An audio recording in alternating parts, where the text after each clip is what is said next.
Сәлем достар, бұл астрономия және технология каналы. Және достар, бүгін мен сіздермен Меркурий жайлы ақпараттар алмасатын боламын. Жалпы Меркурий күн жүйесіндегі ең кіші планета. Ол жердің серігінен шамалы ғана үлкен. Сонымен қатар ол күнге ең жақын орналасқан планета. Меркурий күндегі орташа есеппен 58 миллион километр қашықтықты айналады.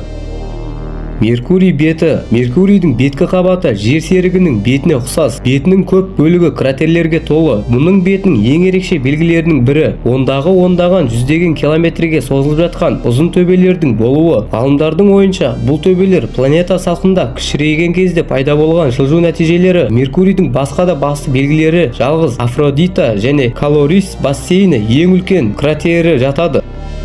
Меркурий атмосферасы. Меркурийдің атмосфера қабаты гелийден тұратын жұқа үзілісті қабат болып келеді. Мұндағы атмосфераның бар екені Маринер 10 анықтады. Меркурий атмосферасын түзететін